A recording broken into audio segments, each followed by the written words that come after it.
En el otoño del año 1838, 5 barcos zarparon de Alemania bajo la guía del pastor Martin Stephan. Stephan había causado un impacto enorme en Alemania, proclamando el Evangelio de Cristo de acuerdo a la Escritura y las confesiones luteranas. En esos barcos iban alrededor de 700 pasajeros que viajaban en busca de la libertad religiosa, pues la Iglesia de Sajonia estaba mezclando la teología racionalista con la teología luterana confesional. El racionalismo ponía como maestro a la razón humana, quien determinaba lo que era verdadero y falso, incluso con respecto a las Escrituras. Y había muchas personas e iglesias que ya no lo soportaban más y querían tener libertad religiosa.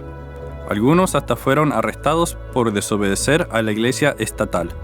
Otros no pudieron encontrar llamados pastorales. Estaban a la merced de las personas que estaban en su contra. Por lo tanto, se embarcaron rumbo a Nueva Orleans, donde llegaron en enero de 1839. Muchos pastores encontraron consuelo y guía espiritual en Martin Stephan. Uno de ellos fue un joven pastor de 20 años, Carl Ferdinand Wilhelm Walter, más conocido como C.F.W. Walter. Los cristianos sajones en esos barcos estaban buscando libertad, pero no libertad política, sino libertad religiosa, libertad para vivir su fe. Sin embargo, terminaron cambiando una clase de opresión por otra. Cuando se preparaban para llegar a los Estados Unidos, eligieron a Stephan como obispo. No sabemos si lo obligaron o si lo hizo voluntariamente. Quizás haya habido un poco de ambos. Sin embargo, una vez que eso fue hecho, su carácter cambió y todos comentaron cómo el antes carismático y abierto Stephan se había vuelto cerrado y tirano.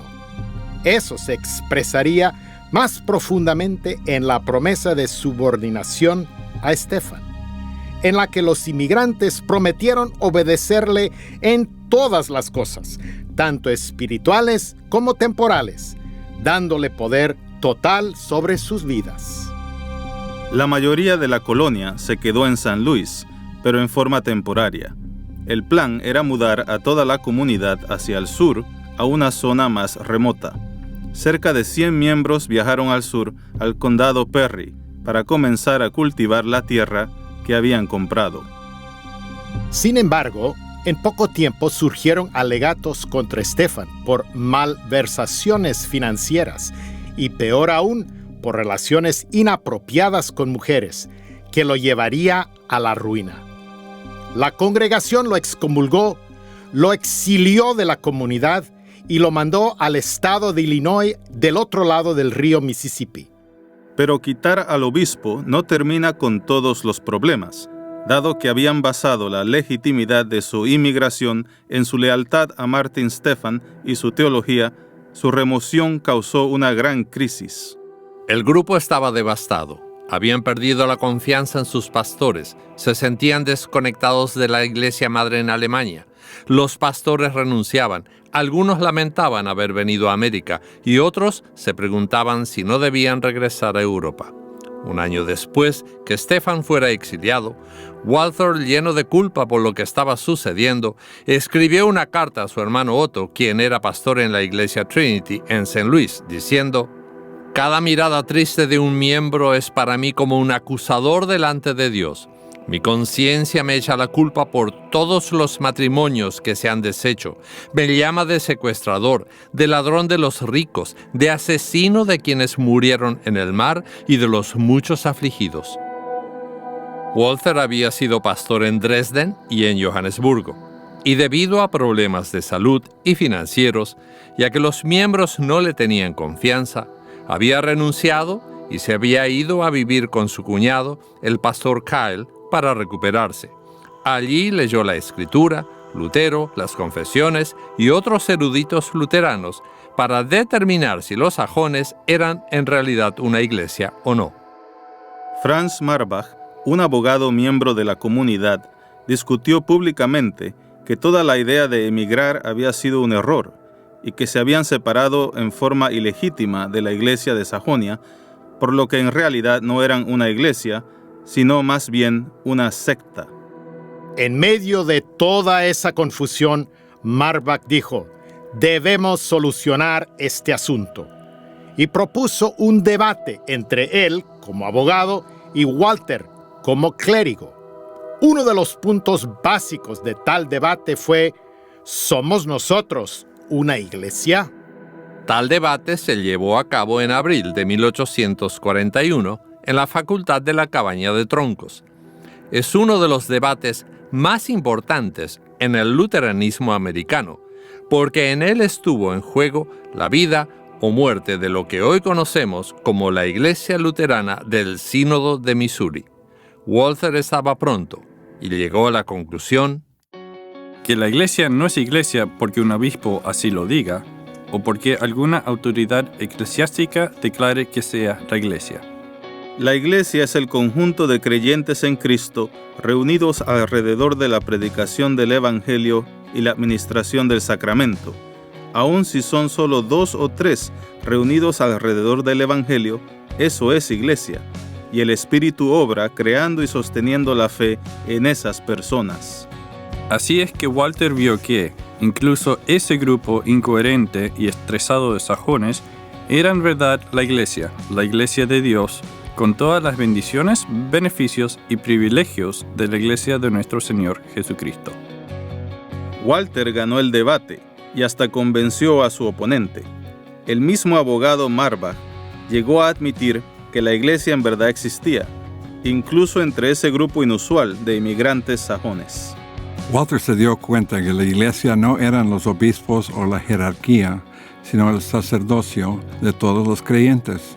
Y eso fue lo que inculcó en el ADN de la Iglesia Luterana del Sínodo de Missouri, para que las personas, los laicos, se dieran cuenta que eran ellas quienes llamaban a sus pastores y quienes debían guiar a otros a Cristo. Él ganó el debate con Marbach, y eso ayudó a estimular una manera nueva de pensar acerca de la iglesia.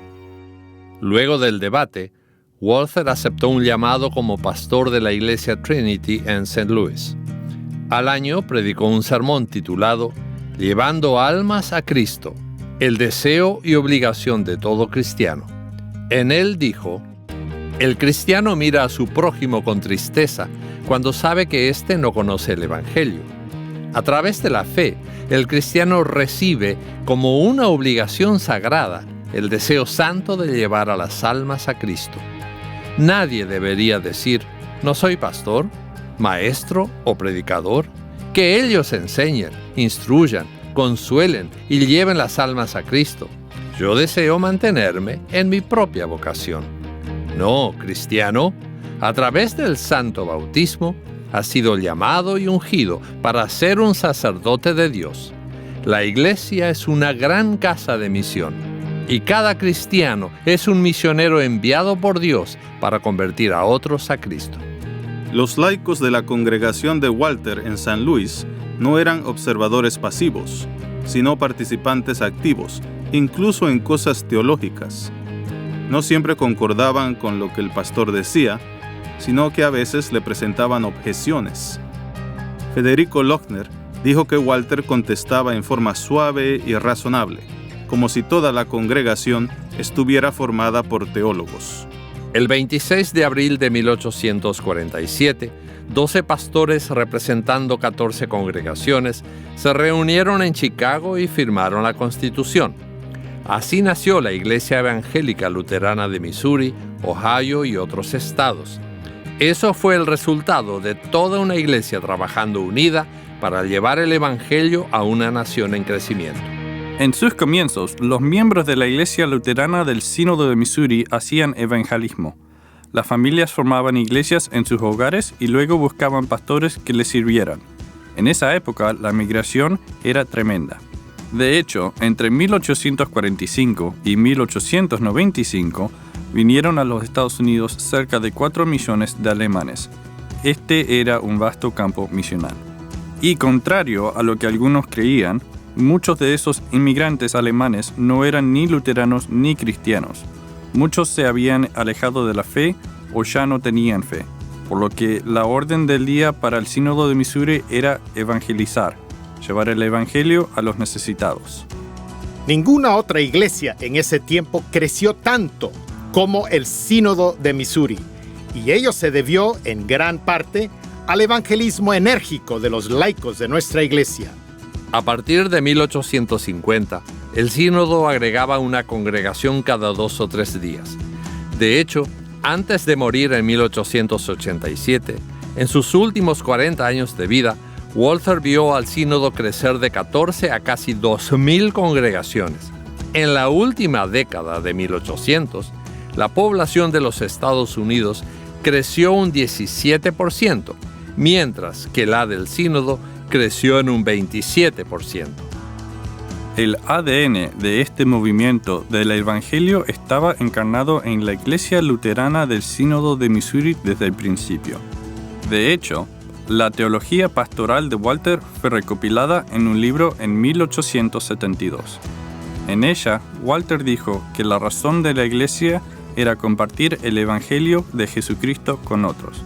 Su propósito, dijo, como el de toda teología, consiste en guiar al pecador a la salvación a través de la fe.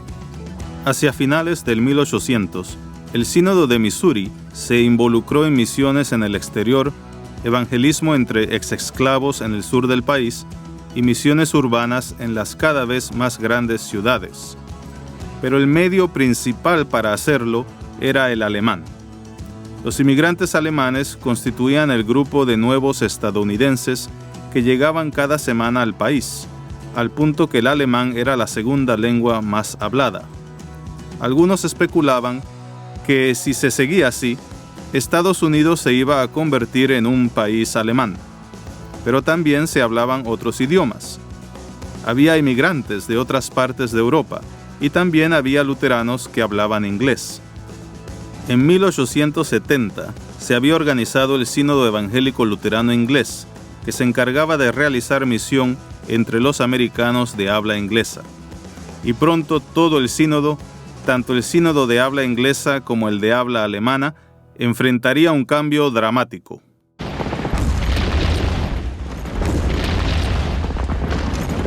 El comienzo de la Primera Guerra Mundial en 1914 puso al sínodo en una situación muy difícil. Estados Unidos no se involucró enseguida, pero el recelo contra Alemania creció y las cosas cambiaron radicalmente para los inmigrantes alemanes en este país. Las dificultades de ese tiempo fueron muchas. La epidemia de gripe del año 1918 y grandes cambios culturales en todas las áreas de la vida. Y mientras el sínodo luchaba por encontrar su camino en medio de ellas, en el año 1919 registró su primera pérdida de miembros. En el año 1921 cambiaron las leyes de inmigración de los Estados Unidos y ahora, en vez de entrar 1 millón de inmigrantes por año, llegaban alrededor de 150,000, y los inmigrantes alemanes eran vistos como los menos deseables.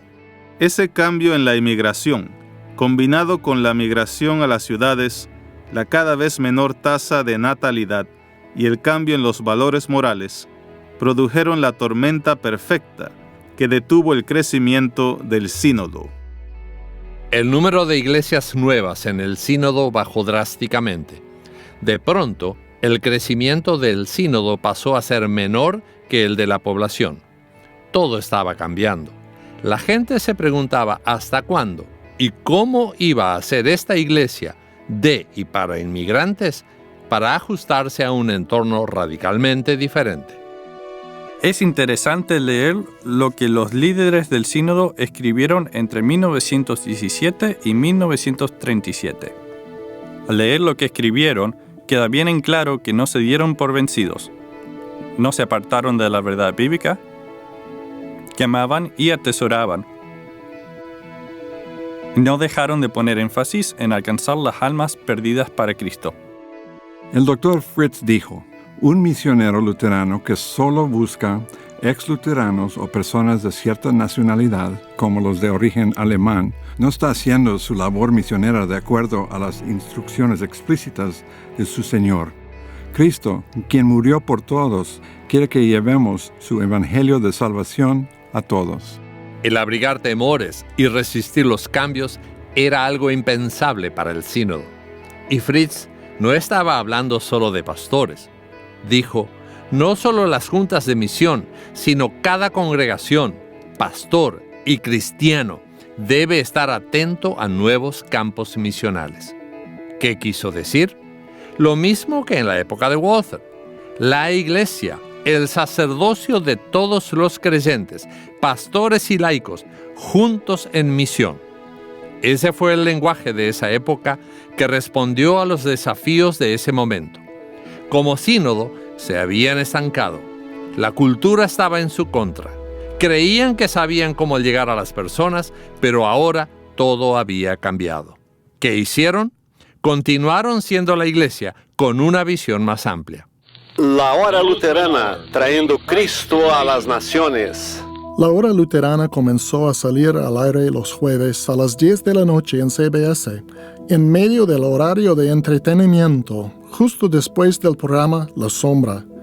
Entonces los ejecutivos de CBS dijeron, no es posible, no podemos tener un programa religioso en medio de este show. Así es que le dijeron al orador, el Dr. Meyer, mi padre, que tendría que acortar su sermón a un tercio del programa. Mi padre se negó porque predicar el Evangelio era el propósito de la hora luterana. Y es entonces que, faltando pocos minutos, decidieron que el programa saliera así al aire. Y resultó que la primera serie fue un éxito tremendo. La CBS en Nueva York recibió más cartas que el show más famoso del momento. Entonces le dijeron al Dr. Meyer que, debido a su éxito, podía predicar tanto como quisiera. Mi padre tenía un dicho famoso: queremos utilizar cada estación disponible en la tierra para proclamar el Evangelio eterno de Cristo. Y el resultado, por supuesto, fue un crecimiento tremendo. Cada día se iban agregando más estaciones. Cuando mi padre murió en 1950, la hora luterana era transmitida en 1236 estaciones, a 120 países, en 36 idiomas diferentes, una especie de milagro misionero. La audiencia se estimaba en 20 millones de personas. Casi 500,000 de cartas llegaban a las oficinas de la hora luterana. El promedio para la industria en esta época era que una persona de cada 40 oyentes escribiera, así que hagan la cuenta. Fue un éxito magnífico. Y pronto, la Iglesia Luterana del Sínodo Missouri comenzó a conocerse como la Iglesia de la Hora Luterana. Cada 3 días y medio se plantaban iglesias nuevas. Las iglesias patrocinaban talleres de predicación y de enseñanza, a la vez que evangelizaban en los barrios. Así se conectaban con familias, amigos y vecinos. Y lo más significativo de este tiempo de auge de la iglesia es que muchas de esas personas con las que se conectaban no eran de la iglesia, sino que estaban recibiendo el mensaje del Evangelio y regresando a ella. Los fundadores del sínodo fueron movidos por el amor de Dios a convertirse en la iglesia revelada en las Escrituras. Asumiendo el sacerdocio de todos los creyentes y llevando adelante su tarea como obreros en el campo de Dios, evangelizaron en el nombre del mismo Espíritu que el de los seguidores de Cristo en el libro de Hechos, cuando declararon: no podemos dejar de hablar acerca de lo que hemos visto y oído. Este ADN fue pasado a través de los esfuerzos vibrantes de discipulado en el sínodo. Un gran ejemplo lo tenemos en las escuelas luteranas, que fueron el corazón del discipulado dentro de la Iglesia Luterana del Sínodo de Missouri. Sus alumnos recibieron ese ADN tradicionalmente agresivo que es tan característico de nuestra iglesia. Además de recibir una educación sin par desde la escuela primaria hasta el seminario, cada estudiante aprendía también cómo ser misionero. Muchas cosas buenas estaban ocurriendo. La Liga Walter formaba y enviaba a muchos jóvenes al ministerio. La Liga de Laicos Luteranos proveía una herramienta efectiva de evangelismo, no solo en el sínodo, sino también en el país. La Liga Misional de Damas Luteranas apoyaba la misión y el evangelismo. Pero después de 1972, los números del sínodo comenzaron a declinar. Todo pareció cambiar en los años 60 y 70. Es casi imposible señalar una sola causa. Sin embargo, en el caso del Sínodo de Missouri, es incuestionable que una de las causas principales de la pausa en el crecimiento fue la controversia teológica. Ideas fuera del luteranismo, de aproximaciones histórico-críticas contemporáneas a la Biblia, comenzaron a influenciar al sínodo y a ser enseñadas en el seminario. Tal controversia tuvo que ver con las Escrituras. ¿Es la Biblia la palabra de Dios? ¿O simplemente contiene la palabra de Dios? ¿Qué es el Evangelio? Estos son temas teológicos centrales y de suma importancia. Cuando el presidente del sínodo removió como presidente del seminario a John Teachin, la mayoría de la facultad y de los estudiantes también abandonaron el seminario. En el año 1976, ese grupo formaría la Asociación de Iglesias Evangélicas Luteranas. A esa altura, en el Sínodo de Missouri, pensamos que los problemas se habían acabado, pero en realidad no volvimos a captar el sentido vigoroso de misión que había caracterizado a nuestra iglesia desde su fundación. Y esto nos puso en una postura muy defensiva. Lo que por tanto tiempo habíamos hecho tan bien, ahora se había vuelto de alguna manera secundario. Además de los problemas internos que la iglesia experimentaba, ciertos factores externos estaban cambiando el paisaje del cristianismo en los Estados Unidos. Las familias estaban teniendo cada vez menos hijos. A nivel de la sociedad había un rechazo a lo institucional que hacía que las personas desconfiaran hasta de las iglesias. Las relaciones entre las razas estaban tensas y nosotros todavía éramos una iglesia blanca que no había llegado a los afroamericanos u otros grupos étnicos. Había un movimiento juvenil importante, pero nosotros éramos una denominación que envejecía. Las cosas cambiaron en cada aspecto de la cultura norteamericana y la iglesia simplemente no estaba preparada para cambios tan drásticos y la velocidad con que ocurrieron. En forma similar a lo ocurrido a comienzos del siglo anterior, los desafíos produjeron otra tormenta perfecta que desencadenó el declive del sínodo. Nos preguntamos, ¿qué podemos hacer? ¿Qué pueden hacer nuestras congregaciones para impulsarnos hacia adelante una vez más? La respuesta a nuestros problemas no está en la estructura de la iglesia o en sus programas o iniciativas financieras. La respuesta está donde siempre ha estado, en Jesucristo y su mensaje de salvación, y en el hecho que Él nos ha llamado a cada uno de nosotros a compartir su evangelio en nuestras vidas, en nuestro trabajo y en nuestras familias. Si miramos en las Escrituras, vemos una y otra vez a personas en desventaja, para quienes las cosas no pintan bien, pero que aún así prevalecen por la gracia de Dios en Jesucristo, y de eso necesitamos aferrarnos.